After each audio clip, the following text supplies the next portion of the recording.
अब हम देखते हैं फंक्शन एंड रोल। अब सेक्रेटरी का फंक्शन और रोल देख लेते हैं। क्या पहला, वो जो हमारे निर्माण नीति निर्माण में या जो हमारा पॉलिसी फॉर्मेशन में वो मंत्रिमंडल जी को एडवाइस देते हैं, ठीक है। उसके बाद कानून नियम ये सब बनाने का, विधेयक का भी तैयारी कौन करते हैं, हमारे ये सेंट्रल सेक्रेटरी करते हैं, ठीक है दोस्तों। उसके बाद क्षेत्रीय कार्यक्रम या जो योजना का भी तैयार कौन करते हैं, हमारा ये सेंट्रल सेक्रेटरी करते हैं। देखिए, जो हमारा सेंट्रल सेक्रेटरी हुआ तो वो करेंगे, कैबिनेट सेक्रेटरी हुआ तो वो करेंगे, और पीएमओ प्राइम मिनिस्टर ऑफिस का जो प्राइम मिनिस्टर को काम करे जरूरत होगा तो ये करेंगे। तो ये सब अलग अलग है, ये तीनों जो हमारा होता है। फिर स्टेट में होता है स्टेट सेक्रेटरी, वो अलग होता है दोस्तों। तो ये क्या होता है कि सब अलग अलग है। अब हम निर्भर करता है कि कौन मिनिस्टर के पास क्या है, कैबिनेट सेक्रेटरी है, क्या वो सेंट्रल सेक्रेटरी है, क्या या प्राइम मिनिस्टर है तो प्राइम मिनिस्टर ऑफिस है। तो ये सब अलग अलग। फिर उसके बाद ये मंत्रिमंडल का और विभाग का क्या बजट को बनाते हैं। उसके बाद उसके एनालिसिस करते कितना रुपया चाहिए। उसके बाद शुरू के कामों में ये क्या वित्त और प्रशासनिक की अनुमति भी देते हैं। मतलब कि अगर क्या होता है बजट नहीं बना हुआ है, पैसा नहीं है उनके पास डिपार्टमेंट में, तो ये शुरू में क्या करेंगे, ये अपना अनुमति दे देंगे, ठीक है इतना रुपया है हम लोग के पास तो ये खर्च कर सकते हैं इस प्लान पे। उसके बाद नीति बनाते हैं। उसके बाद नीतियों को व्याख्या करते हैं, मतलब कि जो हमारे पॉलिसी के गुड या जो बैड फील्ड होते हैं उसको बताते हैं। उसके बाद जो हमारे सरकारों के सहायता के और प्रशासनिक के संबंध बनाते हैं। जैसे कि वो जो डिपार्टमेंट है किसी और डिपार्टमेंट की हेल्प चाहिए तो ये सेंट्रल सेक्रेटरी साहब ही क्या करेंगे, वहां पे जाके दोनों के कोऑर्डिनेट करके दोनों रिकॉर्ड लेके आते हैं और पूरे नॉलेज लेके आते हैं। यहाँ पे कोऑर्डिनेशन का काम करते हैं, ठीक है। उसके बाद मंत्री को उनके उत्तरदायित्व होता है के में भी सहायता करते। जैसे मंत्री हुए तो वो मंत्री कोई कंस्टिट्यूएंसी होंगे, कोई भी निवासी क्षेत्र होंगे तो वहां पे भी वो अपने काम करने में सहायता करते हैं, ठीक है। तो उसके बाद क्या करते हैं ये हम बता दिए क्या कि कैसे ये हमारा जो सेंट्रल सेक्रेटरी होते हैं वो अलग अलग काम करते हैं, ठीक है। उसके बाद ये जो मशीनरी है वो अलग अलग होते रहता है, ठीक है। तो ये जो हमारा तो देख लिए। अब हम देखते हैं कि आगे क्या क्या क्या है। तो अब हम देखते हैं क्या जो हमारा जो मंत्रिमंडल है उनको पूरे रूप से कोऑर्डिनेट करने का काम करते हैं। उसके बाद यहाँ पे हम अधिकारी देख लेते हैं, मतलब कि कौन कौन अधिकारी है। जैसे कि ऑफिसर जो सेक्रेटरी मतलब पहले होते हैं सचिव जी। ये सचिव जी होते हैं, सचिव जी के बारे में हम लोग अच्छे खासे जानते हैं। ये प्रशासनिक अध्यक्ष एडमिनिस्ट्रेशन चेयरमैन होते हैं, ठीक है। उसके बाद वो अपने नीति और जो प्रशासन मामला है उसको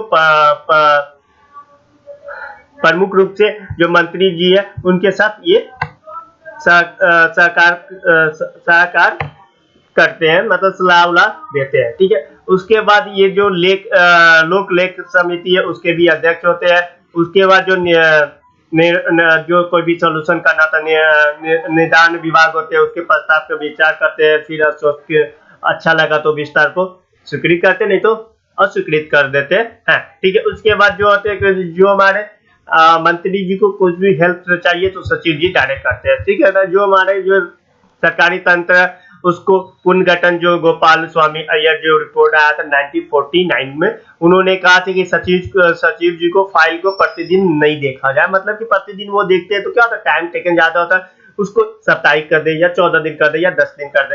तो इस पर क्या होगा कि उसका टाइम थोड़ा बचेगा। पूरे दिन वो फाइल ही देखते रह जाएंगे तो पूरा प्रोग्राम और स्कीम नहीं बना पाएंगे, जिसके कारण बहुत सारे दिक्कत होती है। लेकिन क्या किया गया, भारत सरकार जो मशीनरी है इसको जो ये आयोग एआरसी जो हुआ आया था, एआरसी रिपोर्ट आया उसमें भी इन्होंने सचिव की भूमिका निर्देश नीति उसके बाद समीक्षा को मूल्यांकन कर्तव्य के आधार पर करने की कोशिश करते हैं। फिर उसके बाद क्या अर्थ सचिव या अर्थ सचिव या अतिरिक्त सचिव, ये जो मंत्रिमंडल जो बड़ा हो जाता है उसके बाद क्या होता है एक अतिरिक्त सचिव रख लिया जाता है, एक नहीं एक से ज्यादा भी रख लिया जाता है। उसका क्या होता है उसका डिपार्टमेंट बांट दिया जाता है। कभी कभी ये विभाग के प्रभारी भी बन जाते हैं, जब जैसे कि कोई मतलब कि अगर सचिव नहीं रहा तो अतिरिक्त सचिव वहां पे कर देते हैं। फिर एक संयुक्त सचिव होता है, क्या जो सचिव होते हैं, जो दर्जा वर्तमान दर्जा या जो वेतन वो थोड़े नीचे होते हैं, उनका जो कंधे पर जो एक स्पेशल डिपार्टमेंट दिया जाता है, वो डिपार्टमेंट को देखभाल करते हैं। जैसे कि हम लोग देखते हैं क्या, जैसे कि हम लोग वाटर रिसोर्सेज मिनिस्ट्री देख लिया, वाटर रिसोर्स मिनिस्ट्री में देखे क्या, जैसे हम लोग एक सचिव हो गया, लेकिन क्या उसका रिसोर्सेज अलग अलग है, रेन वाटर हो गया, रिवर वाटर हो गया और अंडरग्राउंड वाटर, 3 हो गया। तो यहाँ पर क्या होगा, 3 एक क्या होगा, 3 तो हो गया अतिरिक्त सचिव। और उसके बाद क्या करेंगे, अगर कोई भी केस ऐसा आ गया कि रेन वाटर और अंडरग्राउंड वाटर दोनों का केस सेम है, तो वहां पर संयुक्त सचिव ले लिया जाता है, वो संयुक्त सचिव इसको करते हैं, देखते हैं। उसके बाद उप सचिव क्या करते हैं, उसके लेवल नीचे होता है, वो स्वयं अपना काम निपटारा करते हैं। उसके बाद ये आगे बढ़ते हैं और अपना जो काम होता है वो अपने करते हैं, और उसके बाद क्या कि वो जो उनको काम दिया जाता है उसी काम को वो आगे करते रहते हैं। अर्थ सचिव देख लेते हैं, ये जो शाखा प्रभारी होते हैं, मतलब ये कोई डिपार्टमेंट का प्रभारी होते हैं। जैसे कि सचिव इनको काम दिया तो ये कोई डिपार्टमेंट का प्रभारी होते हैं, उसको ये आराम से अपना काम करके वो सचिव को रिपोर्ट देते हैं, सचिव मंत्रालय को रिपोर्ट देते हैं। ये जो पद्धति है मैं पहले बता दिया हूँ, ये हमेशा चेंज होती रहती है, और जैसा मिनिस्टर या जो प्राइम मिनिस्टर हुए उन पर निर्भर रहता है। मैं बता देता हूँ, ये जो हमारा पीडीएफ है ये आपके सब्सक्रिप्शन बॉक्स में मिल जाएंगे, वहां पर जाके आप आराम से डाउनलोड करेंगे, और डाउनलोड करके और ये हमें आराम से अपने एग्जामिनेशन में यूजफुल हो सकता है। अब इसका विशेष कर्तव्य है अधिकारी, जो हमारे जो समांतर मंत्रिमंडल के सहायक के होते हैं, वो क्या करके अगर और भी काम बढ़ गया तो एक विशेष अधिकारी को नियुक्ति की जाती। कभी कभी उनके उद्देश्य क्या करते हैं कि हमेशा निर्धारित रहता है कि एक उद्देश्य से रहता है, अगर वो काम हो गया तो उसके बाद वो चले जाते हैं। फिर वो इनका जो पद होता है वो अस्थायी होता है, वो एक विशेष स्कीम के लिए आते हैं। जैसे कोई स्कीम आया, वो स्कीम के लिए विशेष करके आते हैं, वो स्कीम खत्म हुआ तो उनको वो पद छोड़ के चले जाते हैं, ठीक है, इसलिए ये विशेष अधिकारी के रूप में आते हैं। उसके बाद ये जो सचिव होते हैं वो स्तर इसी सचिव स्तर से नीचे होते हैं, उसकी नियुक्ति होती है जो अलग अलग वर्ग के लिए होते हैं, ठीक है।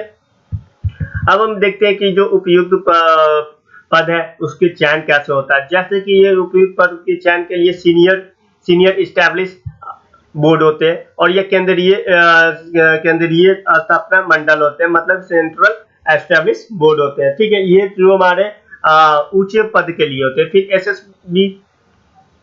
एसएसबी जो हमारे संयुक्त सचिव और इसके ऊपर के जो पद होते हैं उसको सिफारिश पे किया जाता है। फिर CEB मतलब केंद्रीय स्थापना मंडल, जो अर्थ सचिव या जो संयुक्त सचिव के बीच के पदों को भरने की सिफारिश करते, मतलब इन्हीं के द्वारा बोलने पर ही जो हमारे मंत्रिमंडल है, मंत्री जी है, वो किसी की नियुक्ति करते हैं, ठीक है। और उसके बाद जो अगला होता है अंतरिम स्वीकृत मंत्रिमंडल के नियुक्ति को हमारा CSC करते हैं। उसके बाद देखते हैं हमारा जो स्टाफ ऑफिस स्टाफ और कैबिनेट